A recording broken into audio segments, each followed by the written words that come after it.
لا حول ولا قوة إلا بالله العلي العظيم حسبنا الله ونعم الوكيل نعم المولى ونعم النصير أعوذ بالله من الشيطان اللعين الرجيم بسم الله الرحمن الرحيم الحمد لله رب العالمين الصلاة والسلام على أشرف الأنبياء والمرسلين وخاتم النبيين سيدنا ونبينا وشفيع ذنوبنا وحبيب قلوبنا وطبيب نفوسنا مولانا أبي القاسم المصطفى محمد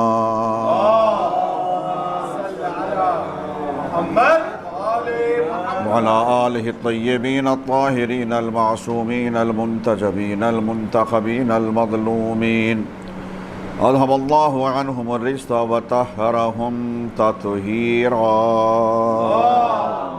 صل على محمد ولعنة الدائمة الباقية على أعدائهم وغاصب حقوقهم ومنكر فضائلهم ومصائبهم وعصمتهم أجمعين اللهم لعن ولا ظالم ظلم حق محمد وآل محمد وآخر تابع له على ذلك اللهم لعن العصابة التي جاهدت الحسين وشايعت وبايعت وتابعت على قتله اللهم لعنهم جميعا أما بعد فقد قال الله تعالى في القرآن الكريم بسم الله الرحمن الرحيم إن علينا للهدى وإن لنا للآخرة والأولى صلوات پڑھ لیجئے محمد ارشاد رب العزت ہے کہ بے شک ہدایت کی ذمہ داری ہمارے ہی اوپر ہے اور دنیا و آخرت کا انتظام بھی ہم نے اپنے ہی ہاتھوں میں رکھا ہے۔ اس آیت کے ذیل میں گفتگو ہو رہی ہے ہدایت بشریت کے عنوان سے، اور معروضات آپ کی خدمت میں عرض کی یقیناً آپ کے اذہان میں محفوظ ہوں گی انشاءاللہ۔ جناب موسیٰ کا تذکرہ ہو رہا تھا، جو اولو العزم پیغمبر جن کو پروردگار عالم نے بنایا، اور جناب موسیٰ اس فہرست میں تیسرے نمبر پر آتے ہیں۔ جناب موسیٰ کے بعد جب ہم جناب عیسیٰ کا نام لیتے ہیں جو صاحب شریعت پیغمبر تھے، تو ایسا محسوس ہوتا ہے جب موسیٰ اور عیسیٰ دونوں کا نام لیا جائے کہ شاید جیسے دونوں سگے بھائی ہوں، دونوں کا زمانہ قریب ہی ہوگا، لیکن حقیقت یہ ہے کہ جناب موسیٰ اور جناب عیسیٰ کے درمیان کا جو فاصلہ ہے وہ بہت بڑا فاصلہ ہے۔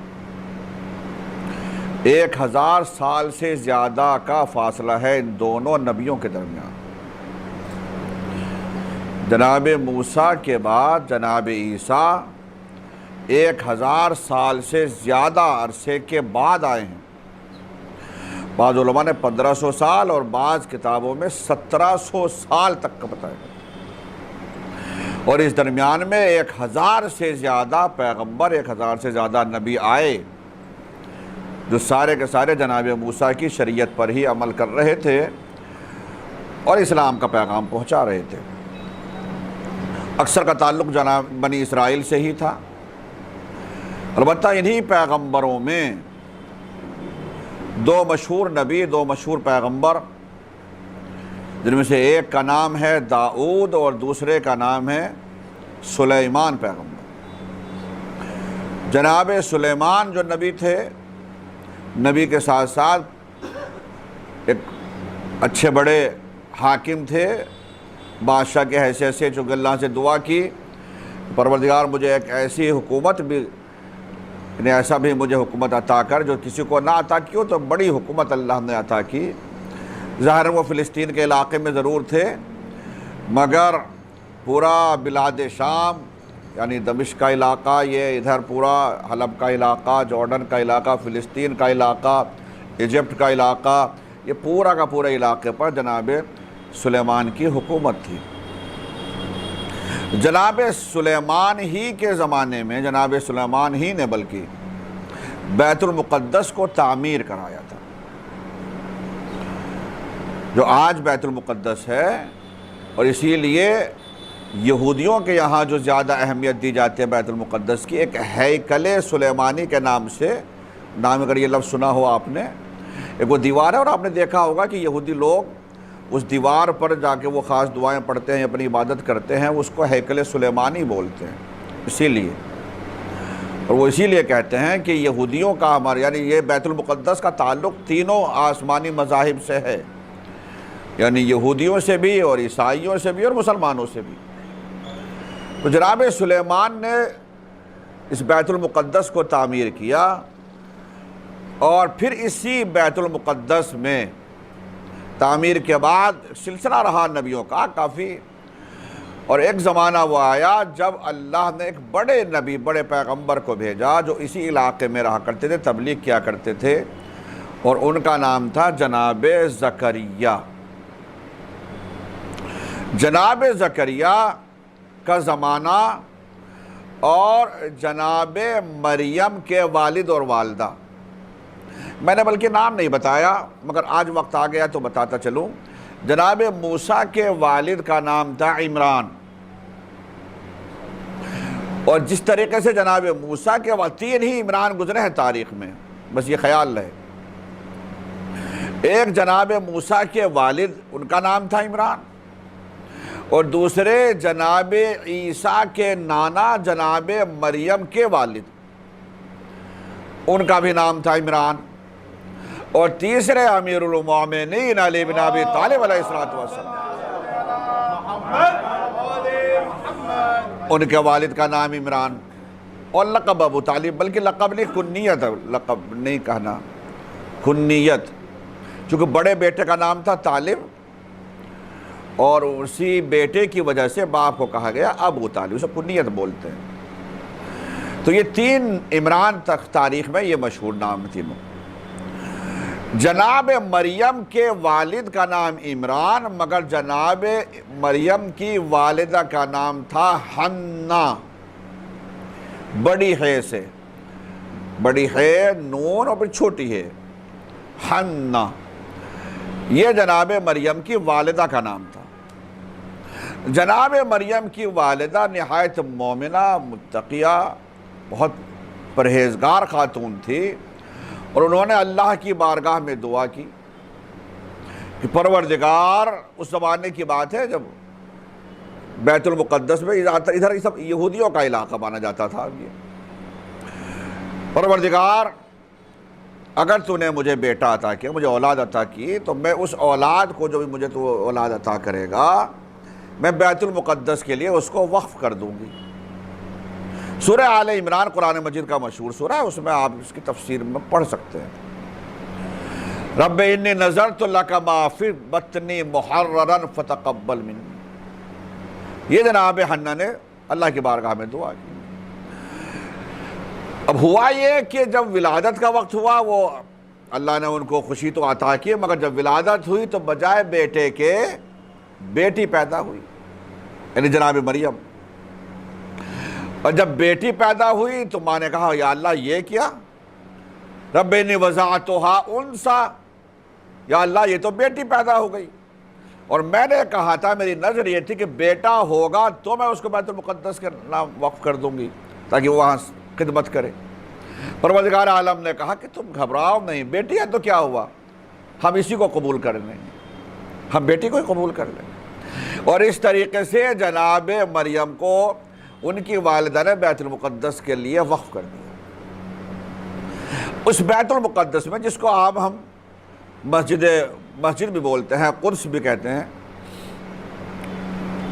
تو چنانچہ اب جناب مریم مسجد ہی میں زندگی گزار رہی ہے، اسی بیت المقدس میں، اور تقریباً 13 سال کی عمر ہوئی۔ چونکہ اب ایک خاتون ہے، بیت المقدس میں زندگی گزارے تو کیسی زندگی رہے گی، اکیلی لڑکی۔ تو جناب مریم کے رشتے میں سگے خالو وہ تھے جناب زکریا۔ جناب حنا جو والدہ کا نام تھا، جناب مریم کی والدہ کا نام حنا کی بہن کی شادی جناب زکریا سے ہوئی تھی۔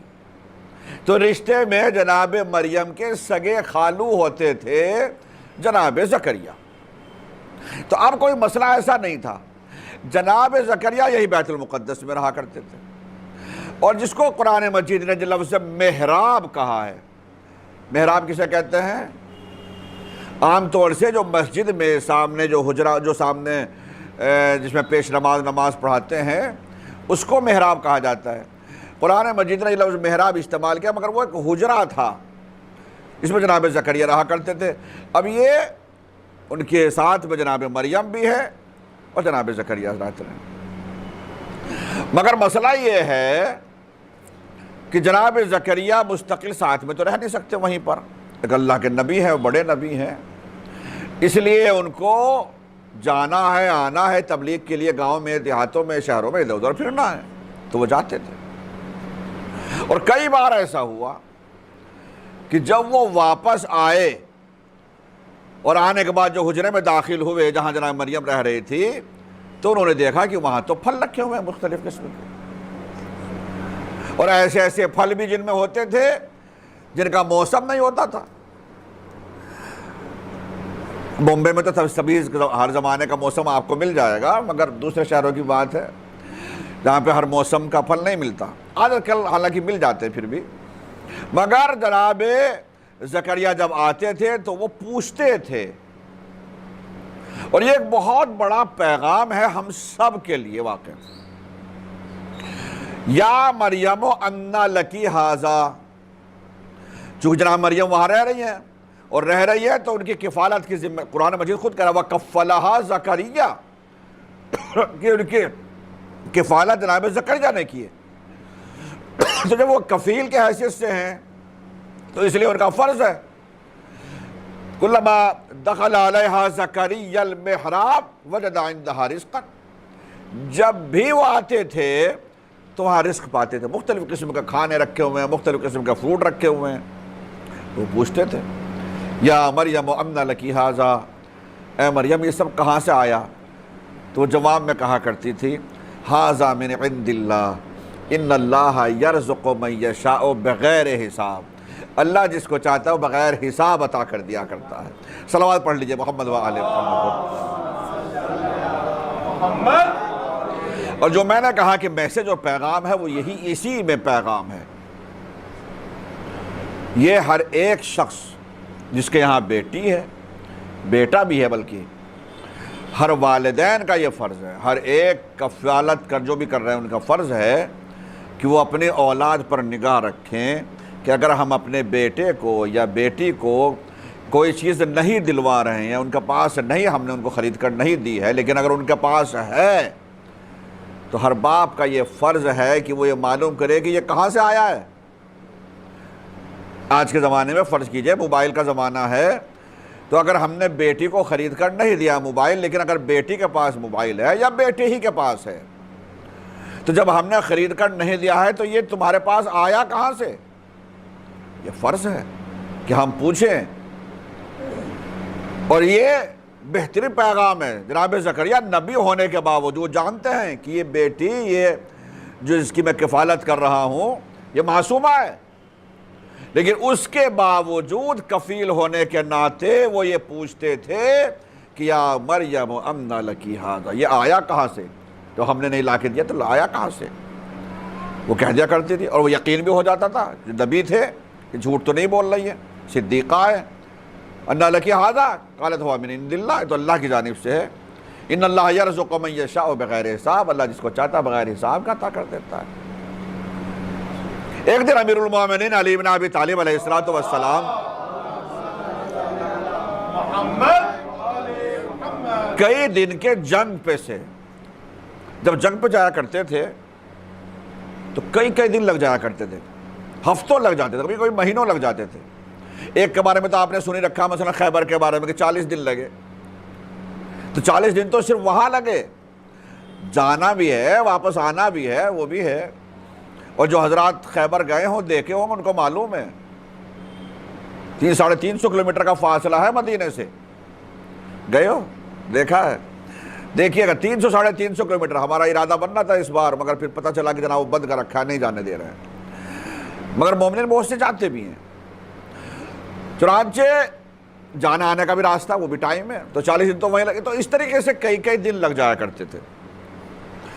مولا جب واپس آئے اور آنے کے بعد پوچھا، گھر میں آنے کے بعد بنت رسول گھر میں کچھ ہے کھانے پینے کے لیے؟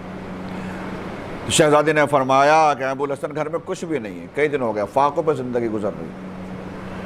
فرمایا تم نے بتانا تو چاہیے تھا، پیغام بھجوانا چاہیے تھا، کچھ کرنا تھا کہ میں کچھ انتظام کرتا۔ کئی دن کے بعد چکے آئے مولا، اب یہ سوچ کر مولا گھر سے نکل گئے کہ کچھ انتظام کرتا ہوں کہیں سے۔ مولا نے کچھ محنت و مزدوری کچھ کی، کچھ کمایا، اور کہیں سے کوئی 1 درہم مولا کو مل گئے، اور اس 1 درہم کو لے کر مولا بازار گئے، اور بازار میں جانے کے بعد اس کا راشن خریدا۔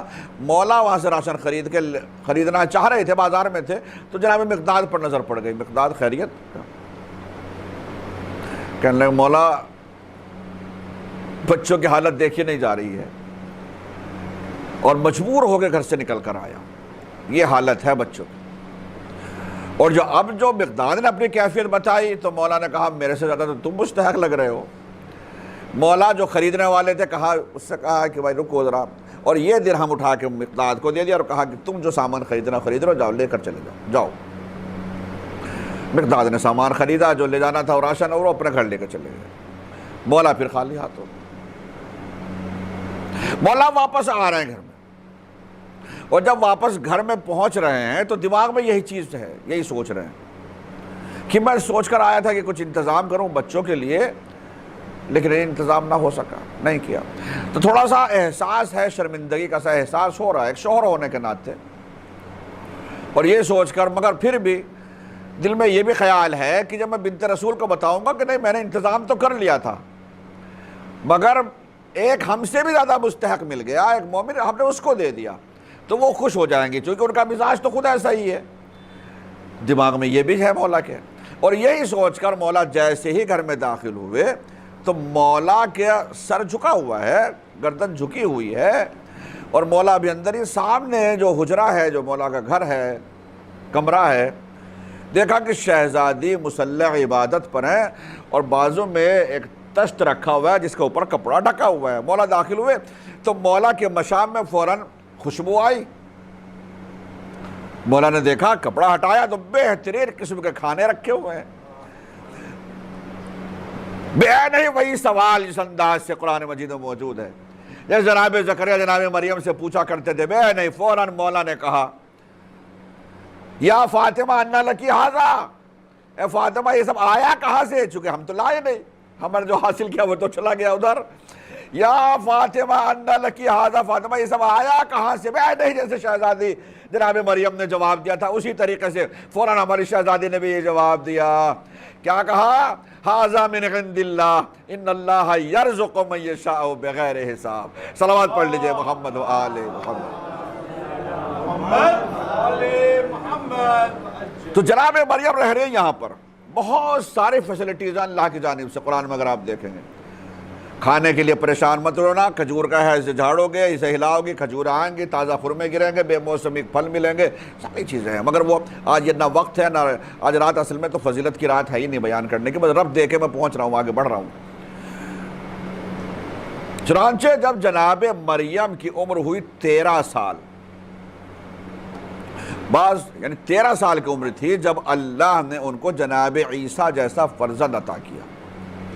ہمارا عقیدہ ہے مسلمانوں کا قرآن کے اعتبار سے، اور اسی بات کے اوپر مباہلہ بھی ہوا تھا، یہ بھی خیال رہے، مباہلہ جو ہوا تھا ان کی کئی باتیں تھیں عیسائیوں کی، جو نجران آئے، نجران تھے، عیسائی تھے نجران جگہ کے رہنے والے، نجران یہ یمن میں جگہ ہے۔ چنانچہ ہمارے عقیدے کے اعتبار سے جناب مریم کی شادی نہیں ہوئی۔ شادی کیوں نہیں ہوئی؟ کیونکہ جناب مریم تھی طاہرہ، جناب مریم تھی مقدسہ، جناب مریم تھی صدیقہ، جناب مریم تھی معصومہ۔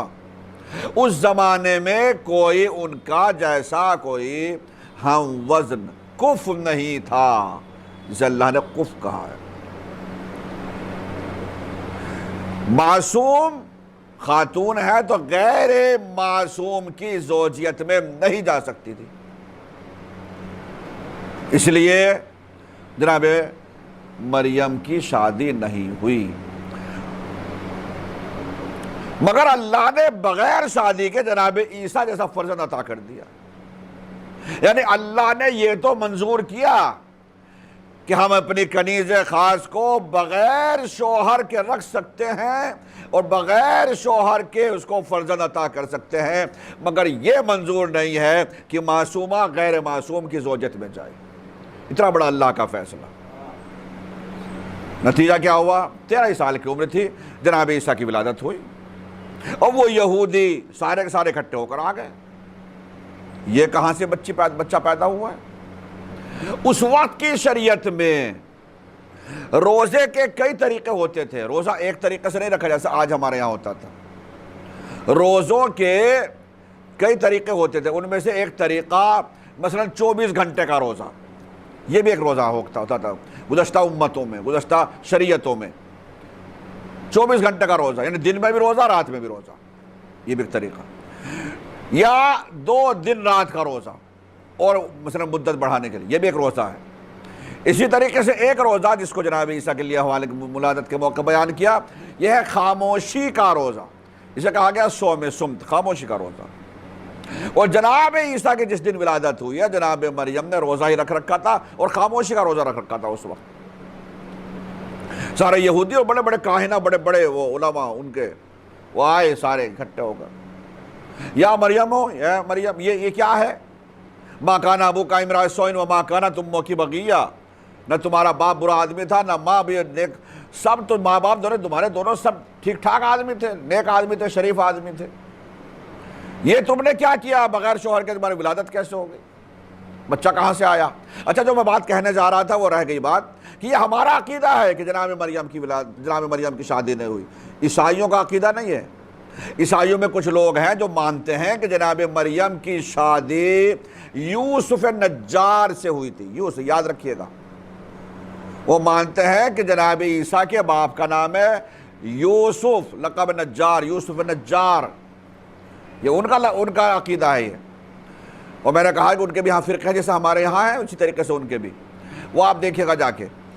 چنانچہ جناب مریم نے کہا، اشارت الیہ، خود تو روزہ رکھ رکھا تھا، بول سکتی نہیں تھی، بچے کی طرف اشارہ کر دیا کہ مجھ سے نہ پوچھو، اس سے پوچھو، جیسے کہا کہ اس سے پوچھو مجھ سے نہ پوچھو، اشارہ کیا، فاشارت الیہ، تو وہ خود ہی کہنے لگے ہم اس سے بچے سے کیسے بات کریں گے، کیف نکلم من کان فی المہد صبیا، اس بچے سے ہم کیسے بات کر لیں جو خود ابھی گہوارے ہی میں ہے۔ اچھا، یہ بھی عجیب جملہ واقعا اللہ نے استعمال کیا، کیف نکلم من کان فی المہد صبیا، ہم اس بچے سے کیسے بات کریں جو گہوارے میں، بالکل لفظی ترجمہ کر رہا ہوں اس آیت کا، اس جملے کا، کیف نکلم من کان فی المہد صبیا، ہم اس بچے سے کیسے بات کریں، کیسے بولیں، کیسے کلام کریں جو خود ابھی گہوارے ہی میں ہے۔ تو مجبوری کی طرف سے بتا رہے ہیں کیف نکلم، ہم کیسے بات کریں، اور جب مجبوری تم اپنی طرف سے کہہ رہے ہو ہم کیسے بات کریں، جناب عیسیٰ خود فوراً بول گئے تم مجبور ہو، میں مجبور نہیں ہوں، فوراً کہا انی عبداللہ آتانی الکتاب وجعلنی نبیہ، میں اللہ کا بندہ ہوں، اللہ نے مجھے کتاب مقدس عطا کی ہے اور نبی بنا کر بھیجا۔ اور کمال کی بات یہ ہے کہ سارے کے سارے یہودیوں نے مان لیا، سب نے مان لیا۔ کیا کرا جناب عیسیٰ نے؟ قرآن مجید ہی 1-2 آیتیں پڑھی ہیں، کیا کہا ہے؟ انی عبداللہ آتانی الکتاب وجعلنی نبیہ، میں اللہ کا بندہ ہوں، اللہ نے مجھے کتاب عطا کی، یعنی انجیل عطا کی ہے، نبی بنا کر بھیجا۔ اور مان گئے جو اعتراض ان کے ماں باپ کے اوپر ہو رہا تھا کہ ماں ایسی، ماں تمہاری صحیح تھی، باپ تمہارا صحیح تھا، لیکن اس کے باوجود تم نے یہ کیسے بچہ جنم دیا، جناب عیسیٰ کے بولتے ہی جناب مریم کو سب نے مان لیا کہ طیب و طاہرہ، پاک و پاکیزہ ہیں، سب نے مان لیا۔ اب میں آپ کے ذہنوں کو ذرا متوجہ کرنا چاہتا ہوں میرے عزیزو کہ عیسیٰ نے قرآن مجید کے ایک آیت پڑھ لی تو سارے یہودی مان گئے، میرے مولا نے تو چاروں کو چاروں آسمانی کتابیں پڑھ کر سنائی تھی، صلوات پڑھ لیجئے محمد۔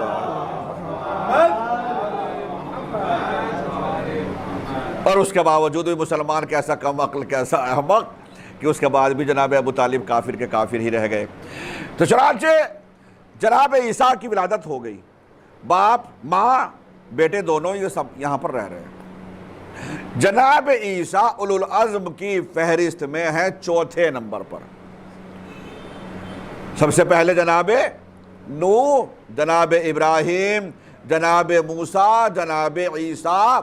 اگر میں اس اختلاف سے بھی بچ کر بولوں تب بھی 1000 سال سے زیادہ کا عرصہ گزر گیا جب جناب موسیٰ کے بعد جناب عیسیٰ کی ولادت ہوئی۔ اب اور اس درمیان میں جو ہزاروں نبی آئے وہ سارے کے سارے شریعت موسیٰ پر عمل کرتے تھے، لیکن پیغام وہی اللہ کا تھا، لا الہ الا اللہ، موسیٰ کلیم اللہ، موسیٰ کا کلمہ پڑھا تھا۔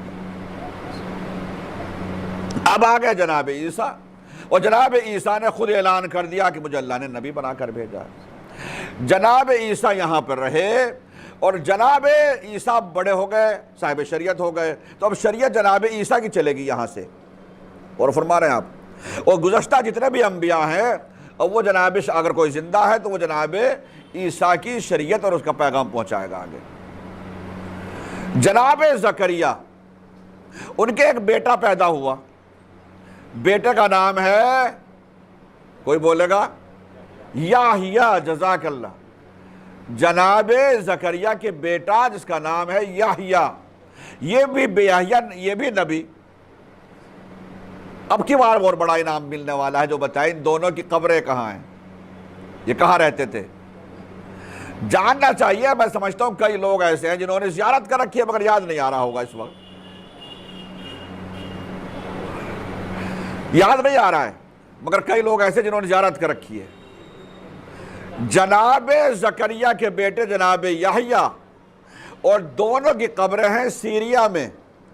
جناب یحییٰ کی قبر دمشق میں، جس کو مسجد اموی کہا جاتا ہے، دربار یزید، وہی درمیان میں مسجد ہے، اور اس مسجد ہی میں روزہ بنا ہوا ہے، قبر بنی ہوئی ہے، چاروں طرف سے وہ ڈھکا ہوا ہے، وہ ہے جناب یحییٰ کی قبر۔ اور جناب یحییٰ کے والد جناب زکریا کی قبر حلب میں، الیپو میں، سیریا ہی میں، وہاں بھی مسجد ہے، اور وہیں مسجد کے درمیان میں وہاں پہ بھی اسی طریقے سے روزہ بنا ہوا ہے، اور وہاں پہ جناب زکریا کی قبر ہے۔ ان دونوں کے اوپر بھی اور ہمارے رسول کے اوپر بھی صلوات پڑھ لیجئے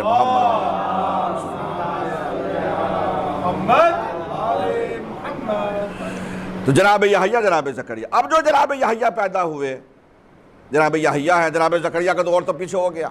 اب چونکہ جناب یحییٰ کا زمانہ اب جناب عیسیٰ کے ساتھ کا زمانہ تقریباً چل رہا ہے، مگر مسئلہ ایک اور ہو گیا، اور وہ یہ کہ یہودی جو پہلے ہی سے ضدی مزاج، اور یہودیوں نے بالخصوص جو اس علاقے میں رہا کرتے ہیں، یہ کون سا علاقہ ہے؟ فلسطین کا علاقہ، یروشلم کا علاقہ ہے، ٹھیک ہے، یہ یروشلم کا علاقہ ہے جہاں پر اس وقت رہ رہے ہیں۔ چنانچہ اب یہاں پر مسئلہ یہ ہو گیا کہ یہودی جو ہیں وہ بڑے کٹر ہیں، اور وہ کسی طریقے سے بھی جناب عیسیٰ کی بات کو ماننے کے لیے تیار نہیں ہے۔ جناب عیسیٰ نے بہت زحمتیں کی، محنتیں کی، بہت شہروں میں گئے، پتہ نہیں بہت حد تک یورپ تک گئے ہیں، جناب عیسیٰ یورپ تک گئے ہیں، اٹلی، روم اور نہ جانے کہاں کہاں، وہ سب اس طرف تک جناب عیسیٰ گئے ہیں پیغام لے کر۔ جو لوگوں نے قبول بھی کیا، بڑا مطلب زہد و تقوی میں ان کا نام ہے جناب زکریا، جناب عیسیٰ علیہ السلام کا، مگر عمر کتنی ہے جناب عیسیٰ کی؟ ان کے کچھ شاگرد تھے، اور شاگردوں میں سے ہی ایک شاگرد خائن نکل گیا۔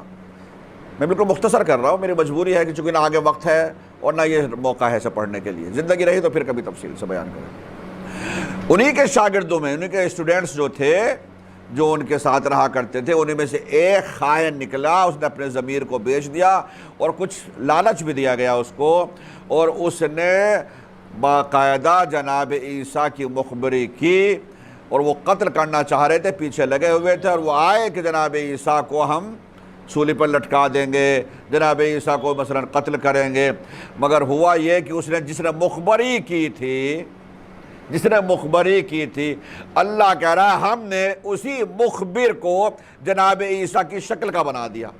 یہ اللہ کی قدرت دیکھیں آپ، جو مخبر تھا اللہ نے اسی شخص کو جناب عیسیٰ کی شکل کا بنا دیا، اور مخبری تو وہ کر چکا تھا، اور اللہ کہہ رہا ہم نے وہیں سے رفع اللہ نے جناب عیسیٰ کو وہیں سے زندہ آسمان کی جانب اٹھا لیا۔ جناب عیسیٰ تو چلے گئے چوتھے آسمان پر، اور وہ شخص جو عیسیٰ کی شکل کا جس کو اللہ نے بنا دیا، جو مخبر تھا، قائم تھا، اس کو یہ سمجھتے ہوئے لوگوں نے، یہودیوں نے، کہ یہ تو عیسیٰ ہے، اور اپنے ہی آدمی کو سولی پر لٹکا دیا۔ آج جو آپ سلیب دیکھتے ہیں کہ جناب عیسیٰ اس میں لٹکے ہوئے ہیں، اور ویسے وہ اصل جناب عیسیٰ نہیں ہے۔ جناب عیسیٰ تو چوتھے آسمان پر چلے گئے، اللہ نے اٹھا لیا ان کو تو وہیں سے، اور یہ تو اصل وہ یہودی تھا، وہ خائن تھا جس نے جناب عیسیٰ کی مخبری کی تھی۔ جس وقت جناب عیسیٰ آسمان پر گئے ہیں، جناب عیسیٰ کے لیے کہا جاتا، جناب عیسیٰ نے شادی بھی نہیں ہوئی تھی۔ عمر کی تھی جناب عیسیٰ کی اس وقت صرف 33 سال، 33 ایئرز، 33-34 سال کی عمر تھی فقط، بڑی جوانی سمجھیے۔ اور اس جوانی میں جناب عیسیٰ کو اللہ نے آسمان پر اٹھا لیا، اور نتیجہ یہ ہوا پر جناب عیسیٰ کے ماننے والے، چونکہ کتاب انجیل اللہ نے ان کو عطا کی تھی، وہ ہوا، حالانکہ اس کتاب کو تحریف کر دیا گیا، اور وہ آج کتاب ہمارے درمیان میں نہیں ہے جو اصل کتاب ہے، اور ہے بھی تو اتنا زیادہ بدل دیا گیا کہ اس میں آپ پڑھیں گے تو آپ حیران رہ جائیں گے۔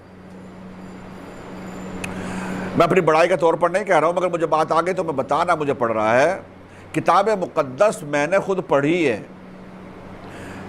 علوم قرآن میرا موضوع تھا، اور میں اس پہ میں نے جب ماسٹر کیا، میں علوم قرآن پر میں نے ماسٹر کیا، تو میں نے ماسٹر کی جو تھیسس لکھ رہا تھا میں، تو میرا موضوع ہی کچھ اس طریقے کا تھا۔ تو مجھے یہودیوں سے، عیسائیوں سے اور اسلام تمام مذاہب کی کتابیں سے مجھے لینا تھا، پڑھنا تھا، اس کو کرنا تھا۔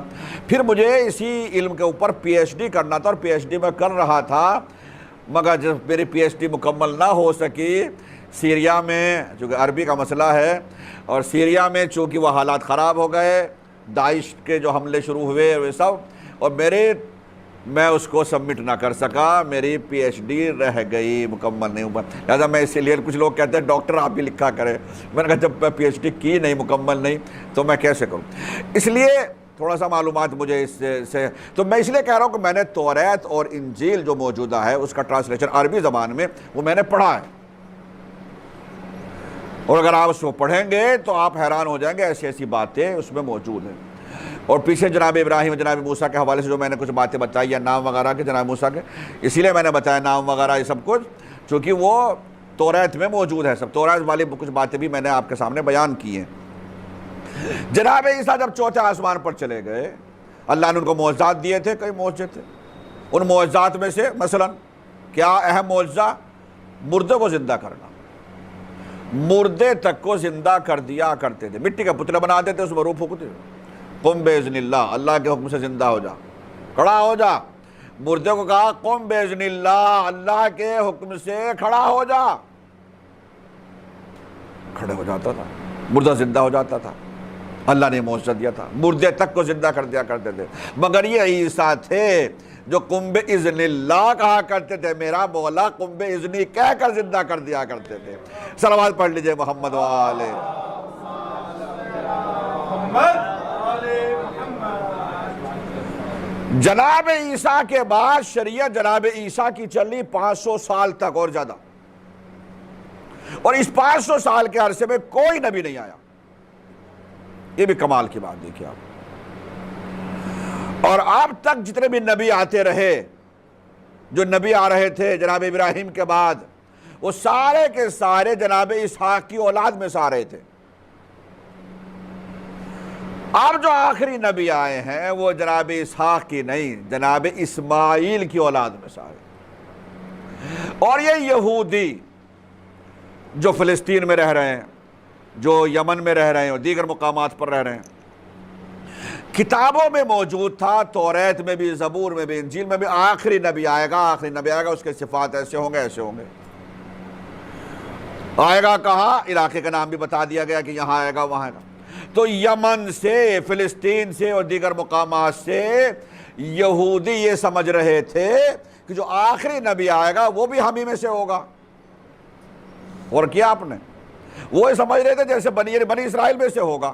تو یہ بنی اسرائیل والے یہ لوگ جا کر مدینے میں جا کے انہوں نے جگہ خرید لی, مکے میں خرید لی کہ کتابوں میں یہی علاقہ ہے کہ یہیں کہیں آئے گا. وہ سمجھ رہے تھے کہ ہمارے میں سے ہوگا. مگر جب آخری نبی حضرت احمد مجتبی محمد مصطفیٰ صلی اللہ علیہ آئے تو وہ جناب اسحاق کے بجائے جناب اسماعیل کی نسل میں سے آئے. اور جناب اسماعیل سے لے کے 3000 سال سے زیادہ کا فاصلہ ہو چکا ہے. یہ لفظوں میں بہت آسان لگ رہا ہے سننے میں, 1000 سال 500 سال 1500 سال 1700 سال 3000 سال, یہ سننے میں تو بس ایسے سے بس کہہ دیا ایسے ہی. ذرا آپ سوچے رسول اللہ کو کہ ابھی 1400 سال نہیں ہوئے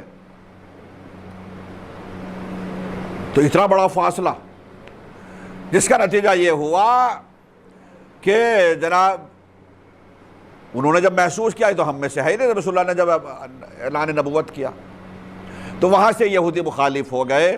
اور یہودیوں کے 2 قبیلے مدینے میں جو باقاعدہ رہا کرتے تھے, نام ہے اوس اور خزرج.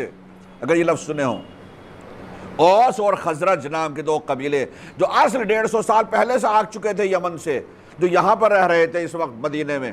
بڑی لڑائیاں ہوتی تھیں ان کی آپس میں. بعد میں ان میں سے مسلمان ہوئے رسول اللہ کے بعد. پھر رسول اللہ اس طریقے سے تبلیغ کرتے رہے. مکے میں ابتدا میں 40 سال زندگی گزاری, حکم پروردگار ہوا کھل کر تبلیغ کرو, کھل کر تبلیغ کی رسول اللہ نے. پھر وہ 10 سال کا عرصہ وہ گزر گیا. پھر اس کے بعد پھر رسول اللہ نے حالات دیکھے. اوس اور خزرج میں سے جب وہاں لڑائیاں ہوتی تھی تو خزرج قبیلے یہ لوگ کبھی کبھی رشتہ داریاں ہوتی تو مکے آیا کرتے تھے. اور مکے آنے کے بعد مکے والوں سے کہا کرتے تھے کہ بھائی ہماری ہیلپ کرو لڑائی کے لیے, اپنے جوانوں کو بھیجو ہمارے ساتھ. ایک مرتبہ جو آئے وہاں سے 2-3 آدمی تو انہوں نے کہا کہ ہمارے میں مدد چاہیے تمہاری. مکے والوں سے کہا. مکے والوں نے کہا کہ کیا مدد چاہیے کہ لڑائی کے لیے. ارے کہنے لگا ہم تو خود پریشان ہیں. کہ تم کیسے پریشان ہو؟ کہ ایک وہ ہے جوان, وہ اپنا آپ کو یہ کہہ رہا ہے کہ مجھے اللہ نے نبی بنا کر بھیجا ہے, چونکہ کھل کر تبلیغ کا حکم ہو چکا تھا. کہا کہ وہ خود کہہ رہا ہے کہ ہم نبی ہیں, اور ہماری تو ساری دکانیں بند ہو گئی. چونکہ یہ بت پرستی جو یہاں پر تھی اس علاقے میں, خانہ کعبہ تھا مگر اس میں بت رکھے ہوئے تھے, اور وہ سب کافر مشرک. کہا ہماری تو دکانیں بند کر دی, سارے جو بھی اس کی بات جا رہا سننا وہ نبی ہے جی, وہ نبی لوگ جا رہے ہیں اور اس کا کلمہ پڑھ رہے ہیں لوگ, مسلمان ہو رہے ہیں. کہ اچھا. کہنے لگے تو پھر ہمیں ملواؤ. کہنے لگے کہ نہیں, ہمیں ڈر ہے تم ملو گے تو تم بھی مسلمان ہو جاؤ گے. ارے کہنے لگے یہ کون سی بات ہو گئی, ہم واپس جائیں گے مدینے میں اور مدینے جا کے بتائیں گے تو مدینے والے کیا کہیں گے کہ تمہیں دیکھا ہے. ہم کہیں گے نہیں ہم نے نہیں دیکھا, تو کہیں گے عجیب بے وقوف ہو.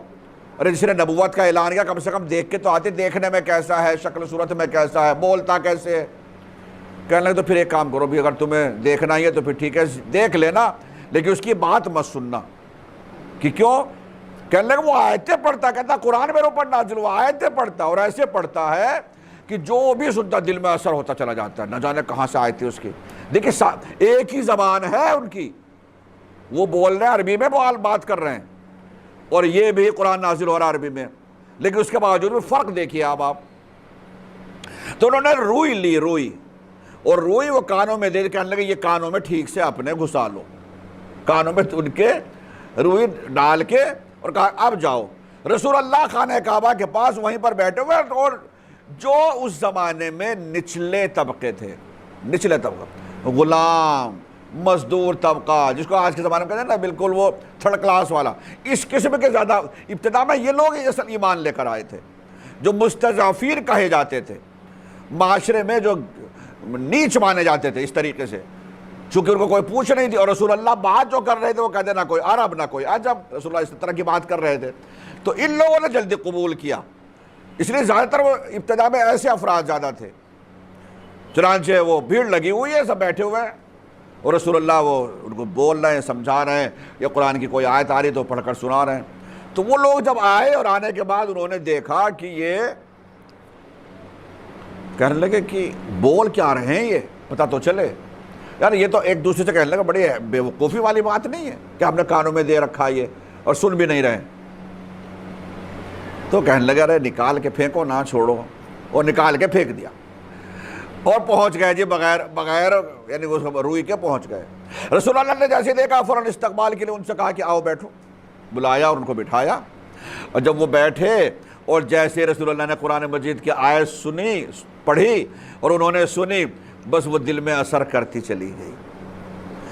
2 آدمی تھے. جب یہ لوگ واپس گئے رسول اللہ کے پاس سے تو اگلے بار جنہوں نے جا کے بتایا تو وہاں سے 7 آدمی آئے, اور آپ حیران ہو جائیں گے تیسری مرتبہ جو آئے 70 آدمی آئے. اور جو تیسری مرتبہ آئے وہ لوگ تھے جنہوں نے یہ کہا کہ آپ کو ہجرت کر کے مکے سے مدینہ آنا ہے ہمارے ہاں. اور وہی لوگ تھے جو انصار کہلائے, جنہوں نے مدینے میں رسول اللہ کی نصرت کی. انہوں نے کہا کہ ہم حاضر ہیں, آپ آئیے ہمارے ہاں, مکے والے اگر آپ کو اذیت پہنچائے گا. اور پھر اس طریقے سے رسول اللہ ہجرت کر کے مکے سے مدینے گئے, اور یہ لوگ مہمان نواز رہے رسول کے. سلوات پڑھ لیجئے محمد و آل محمد. صلی علی محمد و آل محمد. پھر قرآن کی آیت, پھر پیغام, اس زمانے کی جہالت کا عالم. رسول اللہ کے زمانے کا جہالت کا عالم کیا ہے کہ ایک شخص آئے رسول کے پاس, یا رسول اللہ میری بخشش ہو سکتی ہے؟ قرآن مجید میں سورہ جمعہ میں آپ پڑھیں, سورہ جمعہ میں لفظ آیا ہے ضلال مبین. هو الذی بعث فی الامیین رسولا منہم یتلو علیہم آیاتہ ویزکیہم ویعلمہم الکتاب والحکمہ وان کانوا من قبل لفی ضلال مبین. یہ ضلال مبین کیا ہے؟ کھلی ہوئی گمراہی. کھلی ہوئی گمراہی کیسے؟ جو کوئی نبی آیا نہیں تھا, کوئی رسول آیا نہیں تھا, جہالت کھلی ہوئی, کوئی مدرسے گیا نہیں, کوئی اسکول گیا نہیں. رسول اللہ کے زمانے میں کہا جاتا ہے کاتب وحی صرف شیخ مطہری نے لکھا, فقط 16 آدمی تھے جو پڑھے, جو لکھ سکتے تھے, لکھنا بھی نہیں جانتے تھے. اب ایسے عالم میں جب زمانے میں رسول اللہ سب سے زیادہ گمراہی کی ایک مثال دے رہا ہوں کہ آیا ایک شخص اور کہہ رہا ہے یا رسول اللہ میرے بخشش ہو سکتی ہے, کہ کیوں بخشش کیوں نہیں ہوگی, کیوں ایسے تم نے کیا کیا یا رسول اللہ. اور ایک ایسا ایک ہی واقعہ نہیں, ایسے بہت سارے ہیں.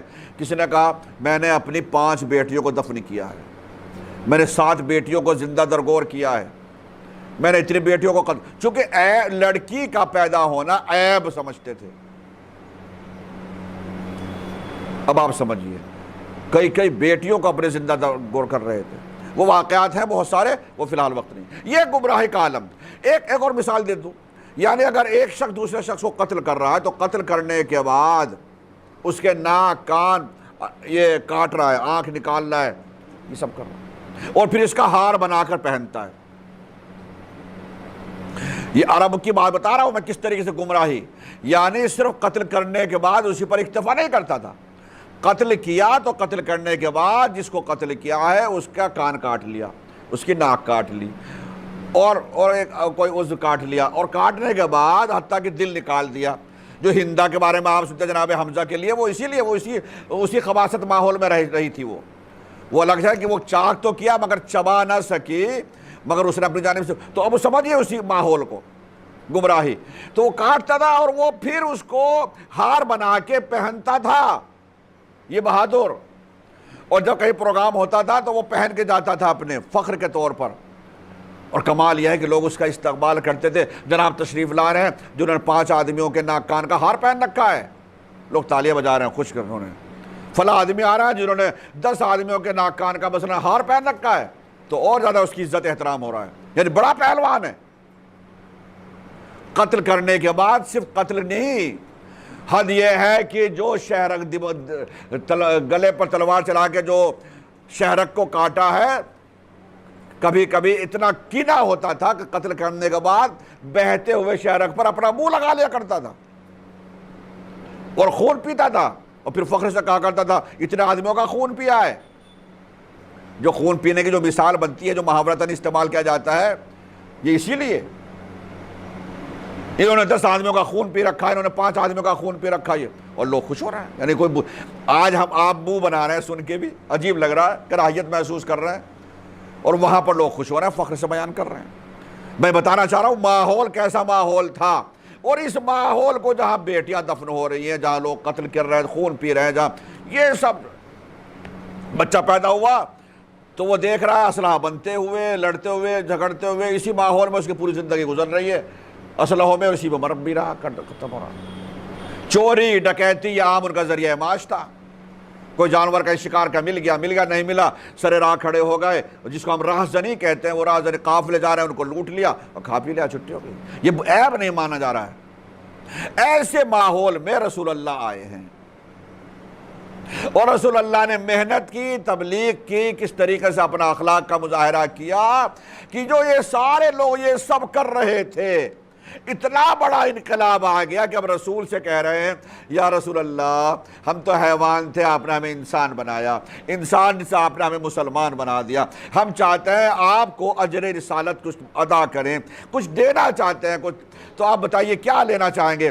تو رسول نے انتظار کیا وحی کا، پروردگار عالم کی جانب سے آیت آئی، کہہ دو قُلْ لَا أَسْأَلُكُمْ عَلَيْهِ أَجْرًا إِلَّا الْمَوَدَّةَ فِي الْقُرْبَى، کچھ نہیں چاہیے سوائے یہ کہ تم میرے اہل بیت سے محبت اختیار کرو۔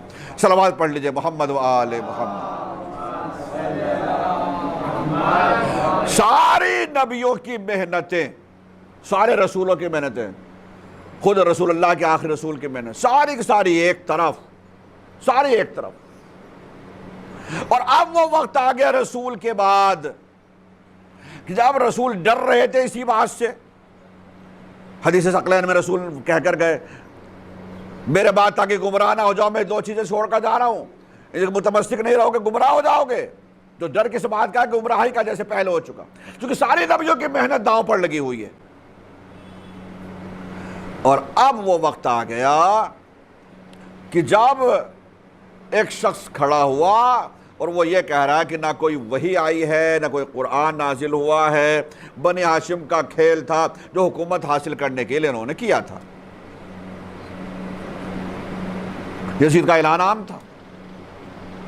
اب سمجھیے کہ سارے نبیوں کی محنتیں، رسولوں کی محنتیں، یہ دین کیسے کیسے تو آیا، رسول اللہ پیغام پہنچا کر چلے بھی گئے دین مکمل کر کے، اور اب یزید کہہ رہا کہ کچھ بھی نہیں، یہ تو حکومت حاصل کرنے کے لیے بنی ہاشم نے کھیل کھیلا تھا۔ تب حسین کی ذمہ داری تھی کہ وہ کھڑے ہوتے، اور کھڑے ہوئے، اپنی جان کو قربان کیا مگر دین اسلام کو بچایا۔ اب آپ سمجھے جا رہے تھے وارثہ میں آپ کیوں کہتے ہیں السلام علیکہ یا وارث آدم و صفوت اللہ، اس پہ تو مجھے تفصیل گفتگو کرنی تھی۔ السلام علیکہ یا وارث آدم و صفوت اللہ، السلام علیکہ یا وارث نوح نبی اللہ، السلام علیکہ یا وارث ابراہیم خلیل اللہ، السلام علیکہ یا وارث عیسیٰ روح اللہ، موسیٰ کلیم اللہ، عیسیٰ روح اللہ، السلام علیکہ یا وارث محمد المصطفیٰ۔ سب کے وارث حسین ہیں، دین کو بچایا۔ حسین نہ ہوتے سب کی محنتیں ضائع، سب کی محنتیں برباد۔ مسلسل آپ مصائب پڑھ رہے ہیں، سن رہے ہیں، گریہ کر رہے ہیں، اور مولا مہمان فقط ایک آج کی شب کے، اس کو شب عاشور ہم کہتے ہیں۔ شب عاشور عام طور سے چونکہ 9 محرم کی تاریخ ہے، ہم نے یہاں جناب علیہ السلام کے مصائب بھی نہیں پڑھ پائے تھے۔ امام علیہ السلام نے اس وقت آخر وقت میں جب یہ آواز بلند کی، حل من ناصر ینصرنا حل من مغیث یغیثنا، یہ آواز کائنات کی اس زمانے کی ہر ایک مخلوق کے کان میں پہنچی تھی، ہر ایک مخلوق کے کان میں یہ آواز گئی تھی مولا کی اتمام حجت کے لیے۔ فرشتوں تک نے کہا تھا پروردگار ہم جائیں مدد کے لیے حسین کی، جنات بھی آئے، جنات نے بھی چاہا، چونکہ حجت کا مسئلہ تھا، یہ حجت خدا تھے۔ چنانچہ اسی وقت امام نے سنا کہ خیمے سے گریہ کی صدا بلند ہوئی، جیسے گریہ کی صدا بلند ہوئی امام فوراً آئے کہ ابھی تو حسین زندہ ہے، رونے کا سبب کیا ہے؟ میری بہن میری ماں جائی۔ فرمایا آپ کی صدائے استغاثہ کو سن کر علی اصغر نے اپنے آپ کو جھولے سے گرا دیا۔ امام علیہ السلام نے علی اصغر کو لیا، میں جلدی سے منزل آگے بڑھنا چاہتا ہوں، اور یہ کہہ کر کہ شاید اشقیاء اس پر ترس کھا جائیں اور پانی پلا دیں، یہ کہہ کر امام علیہ السلام علی اصغر کو لے کر آئے۔ جناب رباب دروازے پر کھڑی ہوئی ہیں۔ ایک مرتبہ جناب امام حسین نے رباب سے پوچھا، رباب یہاں دروازے، خیمے کے دروازے پر کیسے کھڑی ہو؟ کہا مولا میں یہ سوچ رہی ہوں کہ صبح سے جو گیا ہے وہ زندہ نہیں آیا، جو مقتل گیا ہے وہ واپس زندہ نہیں آیا۔ امام علیہ السلام نے فرمایا جو گیا تھا وہ لڑنے کے لیے گیا تھا، رباب وہ علی اصغر لڑنے کے لیے نہیں جا رہا ہے، علی اصغر تو میری حجت کو تمام کرنا ہے، شاید اس پر ترس کھا جائیں، اس کو پانی پلا دیں۔ ڈھارس دے دی جناب رباب کو، اور امام علیہ السلام جناب علی اصغر کو لے کر گئے، سوال آب کیا، اور کس انداز سے سوال آب کیا وہ لفظ میرے پاس نہیں ہے میرے عزیزو، بس امام نے خود یہ جملہ کہا، کاش میرے شیعہ وہ منظر دیکھتے، وہ کیسے کہا ہوگا جو امام کو خود احساس ہو رہا ہے، کاش میرے شیعہ اس منظر کو دیکھتے جب میں علی اصغر کو ہاتھوں پہ لیے ہوئے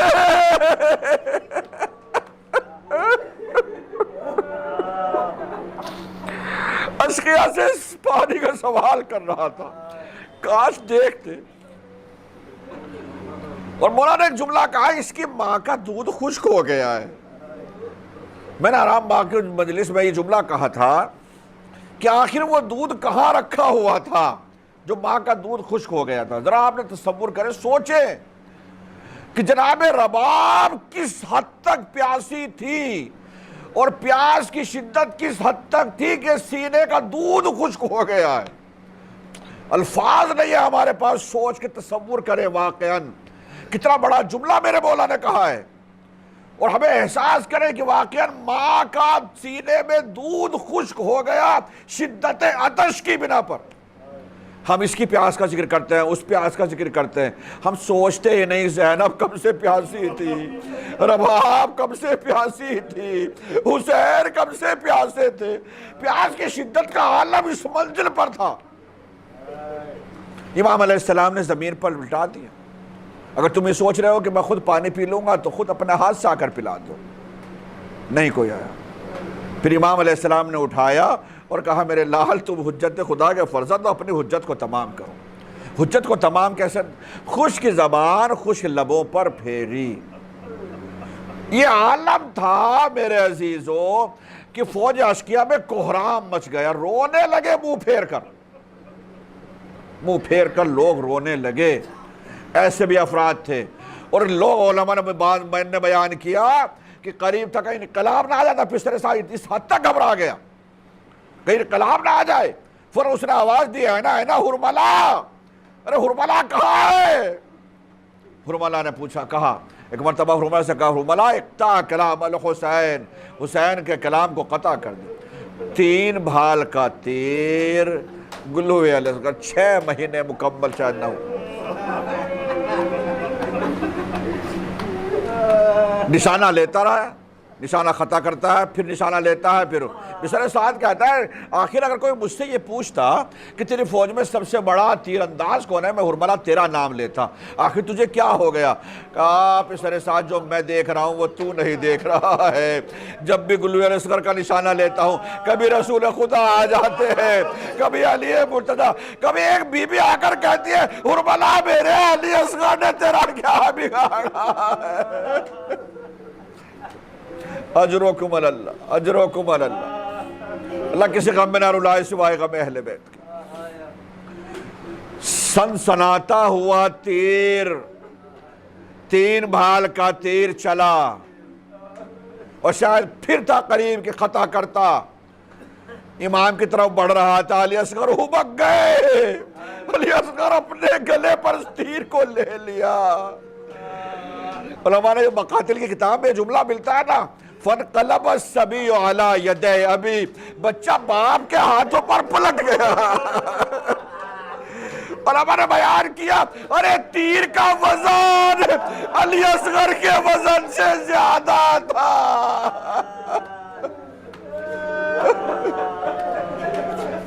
علی اصغر کے وزن سے تیر کا وزن زیادہ تھا۔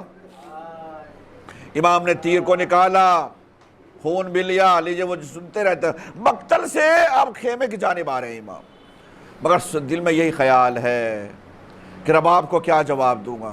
7 مرتبہ آگے بڑھے، پیچھے ہٹے، رضا بقضائہ و تسلیما لامرہ، انا للہ و انا الیہ راجعون، یہاں تک کہ دروازے پر پہنچ گئے۔ اور دروازے پہ جس وقت پہنچے ہیں امام نے ایک مرتبہ آواز دی، رباب اپنے بچے کو لے جائے۔ رباب سے پہلے، ماں سے پہلے سکینہ آ گئی، اور اسی خیال سے کہ شاید علی اصغر کو پانی مل گیا ہوگا، اشکیا سے نے شاید پانی پلا دیا ہوگا، انہوں نے کہا بابا بھیا کو پانی پلا لائے، ارے میں پیاسی رہ گئی۔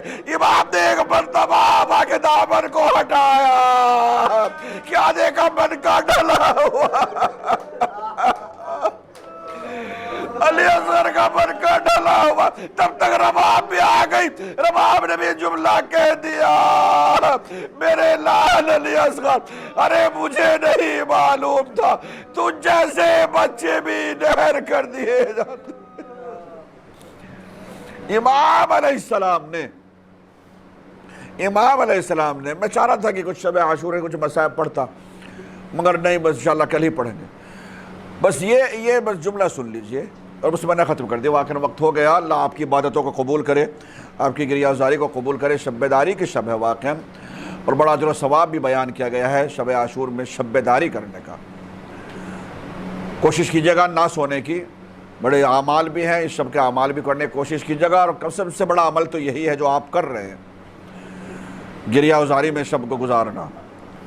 بس سن لیجئے کس طریقے سے واقعاً جب گنے ہیں سروں کو تو سروں کی تعداد 71 نکلی۔ سر سعد نے کہا سر تو 72 ہونے چاہیے تھے، یہ سر 71 کیوں ہیں؟ ایک مرتبہ کسی ظالم نے کہا میں نے دیکھا حسین کو، اس بچے کو جس کو حرملہ نے قتل کیا تھا، شہید کیا تھا، اس بچے کو خیمے کے پیچھے لے جاتے ہوئے، حسین نے اس کو دفن کر دیا، اس لیے سروں کی تعداد یہ 71 ہے۔ بس میرے عزیزو وہ وقت آ گیا جب وہ سر سعد نے حکم دیا، اس فوج کا انتظام کیا گیا جن کے ہاتھوں میں لمبے والے نیزے تھے۔ یہ ظالم گھوڑے کے اوپر بیٹھے ہوئے ہیں اور خیمہ کو پیچھے جس جگہ بھی نرم زمین محسوس کر رہے تھے، زمین میں کچو کچو کر دیکھ رہے تھے۔ اس منظر کو سب سے پہلے فضا نے دیکھا، فضا نے جناب رباب سے کہا رباب تیرے بچے کی ایک مرتبہ رباب خیمے کے دروازے پر آئی، تبھی ظالم نے اب جو زمین میں نیزہ مارا، نیزے کے ساتھ علی اصغر کی ظالم گھوڑے سے اترا، خنجر نکالا، سر کو تن سے جدا کر ماں دیکھتی رہ گئی، سر کو لے گیا، جناب علی اصغر کے لاشے کو چھوڑ۔ الا لعنت اللہ علی القوم الظالمین وَسَيَعْلَمُ الَّذِينَ ظَلَمُوا أَيَّ مُنْقَلَبٍ يَنْقَلِبُونَ إِنَّا لِلَّهِ وَإِنَّا إِلَيْهِ رَاجِعُونَ رِضًا بِقَضَائِهِ وَتَسْلِيمًا لِأَمْرِهِ رَبَّنَا تَقَبَّلْ مِنَّا إِنَّكَ أَنْتَ السَّمِيعُ الْعَلِيمُ۔ ماتم حسین۔